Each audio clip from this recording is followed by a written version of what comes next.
Live from training camp rolls on here in Lake Forest, the home of the Chicago Bears. Joined by my guys, Bryant McFadden and Mike Renner. Gentlemen, we're going to continue to talk about this offense. I know. Second hour, we're going to get to the defense. I promise, Matt. We can go deep on this defense. But offensively, I want to take one straight from the group chat. The second Rome Odunze was drafted, Keenan Allen was added. We were going at it a little bit. This is the what ranked wide receiver trio in this league right now before you've even seen the continuity between them? Wow, I'll say they're 2 or 3. Okay. I think number 1 would go to the Houston Texans. Adding Stephon Diggs to what they already have in place with Nico Collins and Tate Dell is deserving. But when you look at Rome Odunze as an addition, Keenan Allen being new to this team as well, but a well-polished, established career, and DJ Moore is a high-level player as well, I think they're 2 or 3 when you look at those 3 guys, and not seeing all 3 on the field yet in meaningful football, just the potential, they're nowhere close to being outside the top 3 in my opinion. Top 5 at worst. That's amazing to say for Bears fans compared to what Justin Fields had over the course of his career. This is night and day. And Rome Odunze, which you saw on tape at Washington, was one of the most NFL-ready wide receivers to come out in recent years. So, we talked about the full route tree that he ran. These guys are interchangeable. They are big dudes on the outside. If you have a smaller corner, you got a 5'9", 180 guy out there trying to go toe-to-toe, you can't play man coverage. These guys are too physical at the catch point to do so. And so it's a unique receiving core as well as a very talented one. It's all about how you want to frame it, the number of players you want to include. Top 2, you're looking at Miami. Top 3, you're looking here and a couple other places. You include the tight ends. Maybe you're focused here as well. But there's also a battery of backs behind Caleb Williams that's going to make his life easier and really strike some balance within this offense. Mike, what did the addition of DeAndre Swift do for you before you even knew the other pieces that were going to be breaking that huddle alongside Caleb? It gave them the pass catcher, right? I think last year they lacked that at the position, and now it kind of gives you the ability to play roles with these guys. Roschon Johnson can be that power back. Khalil Herbert can be your speedy home run hitter, and DeAndre Swift can be your space screen guy. So there's just a lot of talent to whatever Shane Waldron wants to dream up. He has a guy that can go out there and execute that at the running back position. So just options. That's crazy, the sheer amount of options this offense has, what Caleb Williams is walking into. That's why I emphasize he just needs to play within structure because these guys will be open. I agree with you, Mike. I think this group of backs, they're more talented than what the Chicago Bears had last year. But they still finished number 2 in the NFL in rushing, averaging roughly around 140 yards per ball game. Now, what will this backfield look like when it comes to running the football, not having a legit +1 in the running game that Justin Fields provided for them a year ago that led to a lot of production, hint being number 2 in the National Football League behind the Baltimore Ravens? That's my concern, because when you talk about having a +1 in the running game, as a defender, we can never account for that guy. When you talk about Caleb Williams, he's an athletic guy, he's a mobile guy, but he's not the runner that Justin Fields was for this organization. So being able to still have the same production they've had over the last few years, not having a +1, will come on the legs of DeAndre Swift, Johnson, and Khalil Herbert. Well, the thing is, they could have that +1. Williams does still have the threat, and so they could still run option stuff, and that'll obviously make Caleb Williams' life easier. But how many hits do you want to subject him to? Yeah. I think that's what Shane Waldron is going to be debating all preseason: is how much do we want to get him involved in the run game, because he's so dynamic, he's capable of doing it, but then also subjecting him to more hits may make his life a little bit harder there as well. Yeah, it's both a blessing and a curse here for Shane Waldron, because there is big-time expectation on this offense because of all the weapons that it possesses. And the play calling in this city prior to Waldron at times has been spotty at best. So fans are surely looking for some of that offensive momentum to build and keep that quarterback protected in the pocket. With that in mind, it's only going to work if the offensive line up front can do what they need to do. I know there are some transition guys, up there that can fill in spots when that attrition does set in, as it always does on every single one of these groupings. The depth of this offensive line, is it any concern as we head into this season, Mac? Do you think there's enough up front to get done what they need to do to get the balls to these guys that we know can make big plays? That's the concern for me. I think when it comes to depth, they're still trying to figure it out. And that's the case with most offensive line units. You know, depth is always a concern because those guys are at a premium in regards to what they do. And we saw a year ago depth was an issue for their line when they were hit with some injuries. When you talk about Wright, when you talk about Jenkins, those are two bookends. I love their athleticism. I love their ability to be super productive. But behind them, what happens? You know what I mean? So that's my concern. It was my concern last year, and those concerns became a reality for them. And let's see exactly what they figure out throughout this process, throughout preseason, as they get ready for the start of the season. And that was really what led to the flyer on the Hinsdale kid from Yale that likely can move around and provide some of that. What did you see in the pre-draft analysis? Yeah, he was a project. So if he's having to step in at left tackle, that's not necessarily a good thing. But I think Caleb Williams can make this offensive line's life a lot easier than what Justin Fields did. His MO was holding on to the football, making you pass protect for 3, 4, 5 seconds. Caleb Williams isn't going to do that. And when he does, I think teams are going to have to rush him maybe even more differently than what they did with Justin Fields because he's so dangerous with those plays outside the pocket. So you're not going to get a lot of upfield rushes from defensive ends, and that should give him pockets to step up into. So I expect this offensive line to really play well this year. 38-38. Does that mean anything to you? No. That is the passing record for the Chicago Bears. Eric Kramer, some time ago, not Jay Cutler, still possesses that record. Total sum of the parts, do you see a 4,000-yard passer here in Caleb Williams this season? Yeah. In today's NFL world, where passing it's a passing league, and just knowing the amount of games, having 17 games, I think we see 4,000 yards from a Chicago Bears quarterback, Careful something now. that we've never seen before in the history. How long has the Bears been in existence? It's been, what, 1920? 100 plus. 100 plus years and never a 4,000-yard quarterback. I'm not going back to the 20s. I just needed an answer. The 30s. You said I'm yes. just saying, like, you can go back to 2000. like we have never. These guys never had a 4,000-yard quarterback. Or 3,900-yard quarterback. Or It's going 39. to be an exciting season, Mac. Yeah, but to answer your question, 4,000 yards booking. You're the one talking about sticky Lombardis. We got plenty more to talk about here on CBS Sports Network, live from Bears camp. That'll do it for hour number 1, but we got more players, more analysis coming in hour number 2.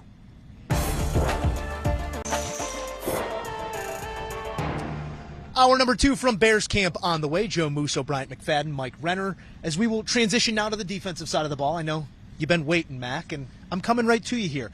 You were out there. We've seen plenty of tape, and we saw over the last 8 weeks of the season what this group can be, some additions to them as well. Where do you identify the strength? Who sets the tone in this defense? Which level? Well, they have 3 alpha dogs on each level. First level, Montez Sweat. You know, Coach Eberflus talked about the Sweat effect when they acquired him a year ago and how the defense dramatically changed for the better with him in the lineup. Then you talk about the second level. You know, you have Edmonds, who they signed big money to over a year ago from the Buffalo Bills, one of the best covering linebackers in the game, not to mention his athleticism, and he's a tackling machine. And the third level, you got Jalen Johnson, who just got paid handsomely, deserving so, when you talk about being one of the best cover corners in the National Football League. So when you have an alpha dog on every level of your defense, good things tend to happen. We saw that, right? When you look at the last 8 ball games, we saw how this team defensively became one of the more consistent groups in the National Football League. Now, as a fan, you would love to see that be a part of this team starting this season in 2024, because the offense they've received all the attention. But for this team to get to where they want to go, it starts and it stops with the defense. Yeah, and the second half of last year, everyone goes back to that and how well they played. Not only did it come with Montez Sweat being there, but it came with a lot of guys who were rookies starting at DT, whether it's Gervon Dexter, Zach Pickens, at corner, Tyreek Stevenson, and then second-year guys in that secondary as well, which are Jaquan Brisker, Kyler Gordon. Like, there is an upward trajectory to this roster on that side of the football that's very, very easy to buy into. So what does the next step for those guys look like? Because if it is big, you could see one of the best defenses in the NFL. You certainly could, and I think Coach Eberflus sitting in that chair next to you, I don't want to say showed the hand, but at least let us know strategically what they're thinking from a personnel standpoint. Still looking for that edge opposite Montez Sweat, Mac. You asked a great question, and it elicited a telling answer. It seems like this is a team with their eyes still on the open market. Matthew Judon, Hassan Reddick, 2 names that immediately come to mind. You add a piece like that to the already existing group, I mean, we are certainly cooking with gas at that point. The name of the game in the NFL defensively is get guys that can put pressure on the quarterback.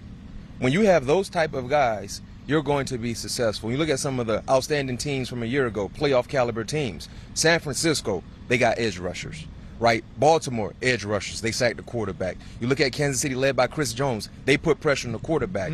And they have that alpha with Montez Sweat. But to your point, Coach Eberflus said we're still looking for searching for that second guy. Now, did he mean in the building or externally? Externally. You know what I mean, Mike? And that's what we will continue to watch, throughout preseason, because if it's internally, kudos. But if it's externally, it's a big name. I was going to say right now, it ain't internal. Like what we saw there, they have a journeyman, DeMarcus Walker, across from him. They have a rookie fifth-rounder in Austin Booker, who I love, but he's still a rookie fifth-rounder. Teams can't chip a one Montez Sweat. Teams can't chip both a Montez Sweat and a Hassan Reddick. Teams can't chip a Montez Sweat and a Matthew Judon.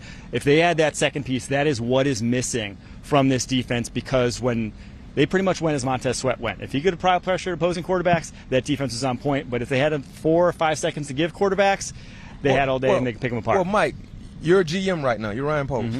Who would you prefer outside of the building, Judon or Reddick? In terms of pure fit for that defense, I'm going Hassan Reddick. Okay. Now, obviously, he comes with his own baggage after getting traded for this offseason and wanting a pretty big contract.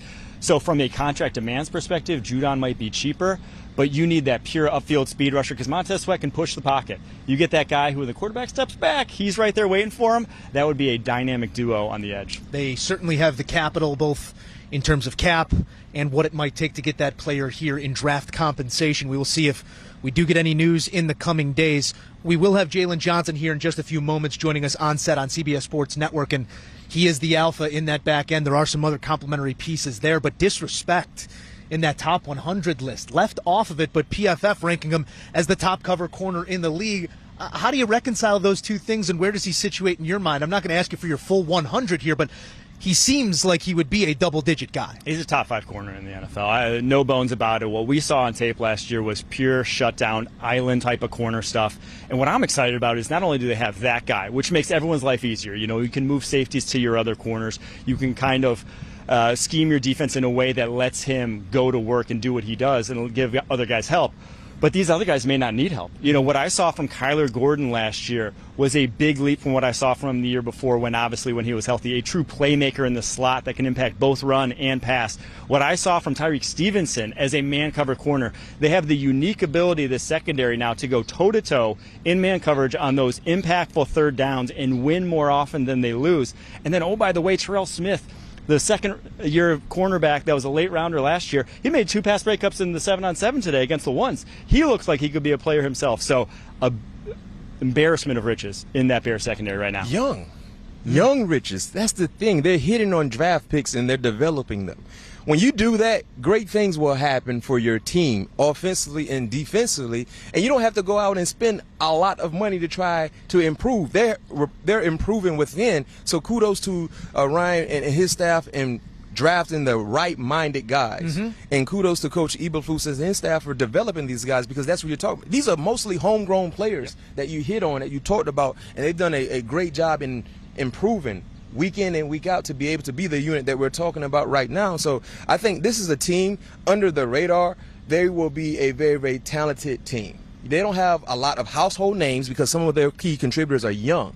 But when you look at what they do on tape, even today, how many times did we see guys breaking up passes, right? And especially in the red zone area, because they were working in the red zone, the windows were very, very small for Caleb to try to complete to his wide receiver. So these guys are playing with a lot of confidence, and they're super consistent. For far too long, this franchise has been the punchline, the butt end of the joke, but this roster has changed, and maybe that narrative changes as well in the years to come. You know what they think about the Bears? We're going to find out what Vegas thinks about the Bears next on Live from Training Camp.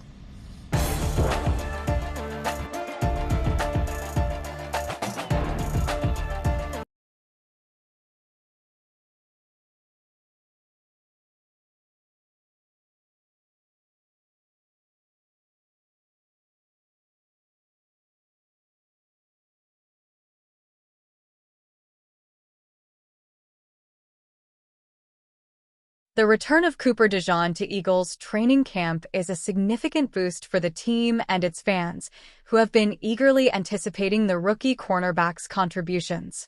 Despite the setback of a hamstring injury that sidelined him for 3 weeks, DeJean's positive attitude and readiness to get back on the field reflect the mindset of a true competitor.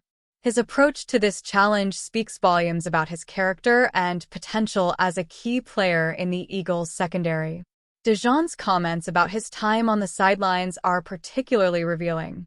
It's not uncommon for young players to feel frustrated when injuries keep them from participating, but DeJean has clearly taken this opportunity to grow in a different way.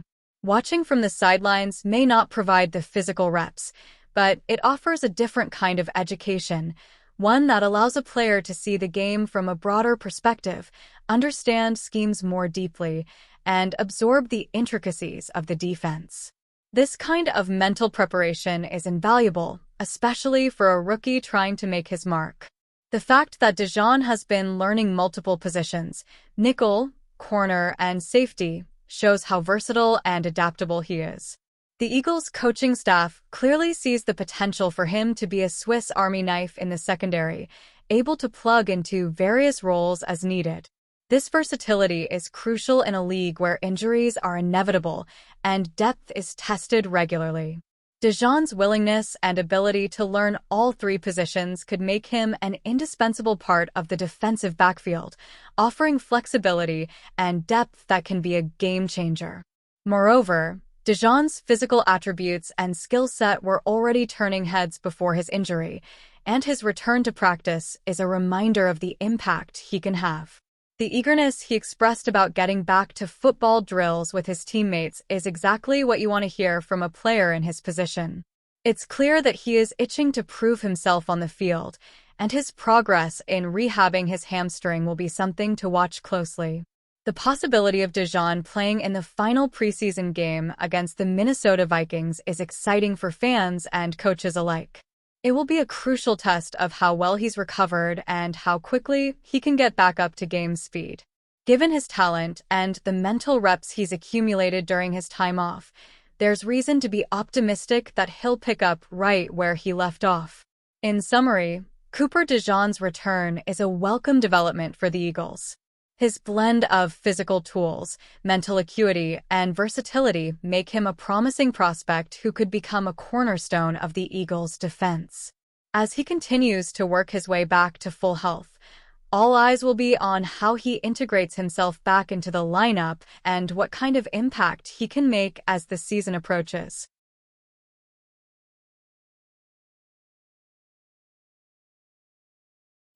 Bom, galera, o Grêmio versus o Fluminense, onde assisti ao vivo, horário e também a escalação. Veja também desfalques, arbitragem e outras informações do jogo de ida das oitavas de final da CONMEBOL Libertadores. Bom, gente, o Grêmio e Fluminense se enfrentarão às 7 horas, tá bom? Horário de Brasília. Desta terça-feira, agora, no caso, dia 13, tá bom? No Couto Pereira, em Curitiba, pelo jogo de ida das oitavas de final da CONMEBOL Libertadores. A partida terá acompanhamento em tempo real também pelo GE. Então você também pode ir ver pelo GE, tá bom, gente? Bom, ainda sem poder voltar a jogar em sua arena, o Grêmio mandará as partidas novamente na casa do Curitiba. O time gaúcho já atuou 2 vezes no Couto Pereira na competição. Goleou o The Strongest, acho que se fala Strongest, por 4-0 e empatou com o Estudiantes por 1-1. A equipe comandada por Renato vem de eliminação para o Corinthians nas oitavas da Copa do Brasil, mas chega embalada pela boa sequência no Campeonato Brasileiro. O tricolor gaúcho vem de 5 jogos de invencibilidade e com 3 vitórias seguidas, série que tirou o time da zona de rebaixamento. O Fluminense vem de eliminação na Copa do Brasil, tá bom? Enfim, para o Juventude. E derrota no clássico com o Vasco pelo Campeonato Brasileiro. Em situação delicada no Brasileirão, o time tenta virar a página para a CONMEBOL Libertadores, competição que está invicta a 14 partidas. Então, Taça Comebol Libertadores para 2024. As oitavas de final vai ser o Grêmio contra o Fluminense. Você pode assistir, gente, na ESPN, tá bom? Que também vai ter a transmissão do jogo, ou então na Disney+. E em tempo real também, quem quiser ver em tempo real, ou sei lá, ver depois do jogo, como eu falei, ver na ESPN ou na Disney+, deixa assim fala, né? Que vai ser uma das transmissões, ou também você pode ver em tempo real, você que decide. Que vai ser, gente, no GE, como eu havia falado há alguns minutos atrás, que acompanha todos os lances, entendeu? Aí é só você pesquisar aí que vocês vão conseguir achar. Bom, gente, essa foi a notícia, espero que todos tenham gostado. Um beijo e até a próxima!